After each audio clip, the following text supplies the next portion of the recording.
नमस्कार मित्रांनो, काल माझ्यासोबत टेंभुर्णीमध्ये खूप मोठा स्कॅम झाला. माझी गाडी गरम झाली होती टेंभुर्णीमध्ये, म्हणून मी बाय गॅरेजवर घेऊन गेलो. तिथल्या मेकॅनिकलने चेक केलं आणि म्हणलं रेडिएटर तुमचा खराब झाला आहे, त्यातून पाणी गळत आहे, तुम्ही व्यवस्थित दुरुस्त करून आणा. मी तिकडे दुरुस्त करायला 1-1.5 तास गेलो आणि तेवढ्या वेळात त्यांनी सायलेन्सर काढून घेतलं गाडीचं रेडिएटर बसवल्यानंतर मेकॅनिकल म्हणले की हेड गॅस्केट गेला आहे आणि पिस्टन ब्लॉक झाले आहे, तुम्हाला 30,000 रुपये खर्च येईल. तर मी म्हणलं मी गाडी थ्रो करून गावाकडे घेऊन जातो.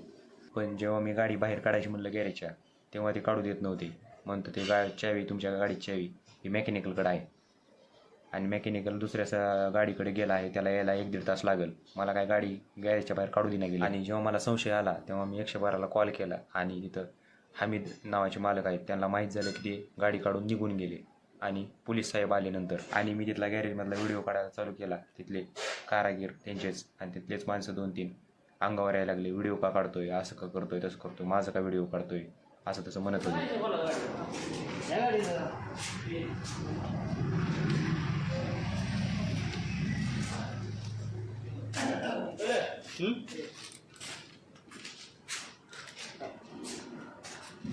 काय शूट काढतोय तू? शूट काय काढतोय? तुमचा पूर्ण कॅमेरा शूट काय काढला होता? तुमचं नाही, आता व्हिडिओ काढायचा नाही का? माझा काय काढायचं? त्यांचा काढायला तुमचा नाही. तुझा कॅमेरा तुला दिसणार सगळे कॅमेरा. मग असू दे की मी कुठं काय राहिलोय. तुला शूट अजिबात करू नको. तिथं कॅमेरा सगळा तुला सगळे व्हिडिओ मिळतील तुला काय पाहिजे असेल. पण केलं म्हणून काय झालं शूट? पण माझा कशासाठी काढतोय? तुमचं कुठं करतोय? सामान काय सुद्धा हलणार नाही. नाही, सायलेन्सर काढलंय काय आता हलणार नाही. तू होता नाही का? नव्हतं मी सायलेन्सर काढताना, मी रेडिएटर साफ करायला गेलतो तेव्हा काढलंय. 2 तास नव्हतो मी गाडीपाशी. पण नाही, त्याचा प्रॉब्लेम नव्हता. कसं काय काढलं तुम्ही? त्याच्यात नव्हतं ते विषय नाही. पण तुम्ही वेल्डिंग कशामुळे केली ती? कोण काढा म्हणलं होतं? कोण पण गाडी मी धाराशिवला नेली होती, तुम्ही का केलं काढले?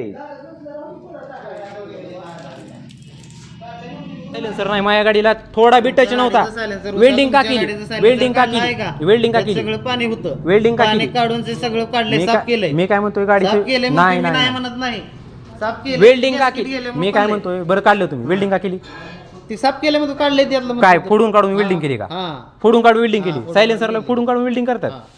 बरं, ही माझं सायलेन्सरच नाही. ही माझं नाही, ही माझं सायलेन्सरच नाही. तुमचंच आहे फोडून नाही, काढून नाही. welding करून आणले.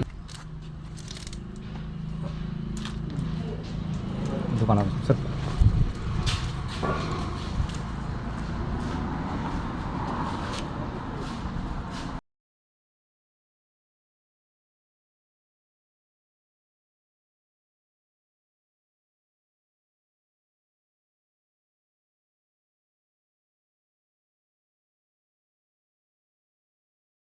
नंतर मी पोलीस साहेबांसोबत पोलीस स्टेशनला गाडी घेऊन गेलो आणि त्यांना माहीत झालं आता मी केस करेल त्यांच्यावर.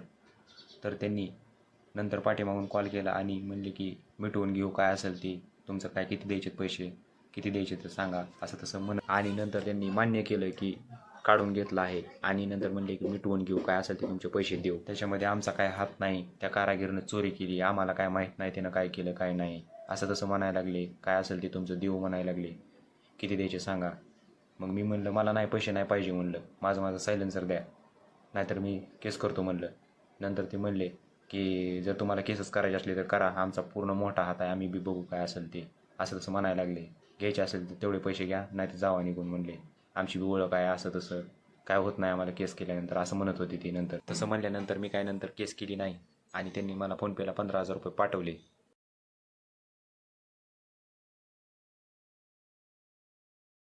आणि नंतर सांगितलं जे तू मोबाईलमध्ये व्हिडिओ काढले आहेत ते डिलीट कर. आणि माझ्याकडून एक व्हिडिओ बनवून घेतला की आमचा व्यवहार झाला आहे, सगळं व्यवस्थित सॉर्ट झाला आहे, असा बनवून व्हिडिओ त्यांच्यापाशी रेकॉर्ड करून घेतला. हा खूप मोठा स्कॅम आहे आणि तुम्ही यूट्यूबला जाऊन सर्च करू शकता गाडीची सायलेन्सरची चोरी, आणि अशा लोकांपासून सावध राहा.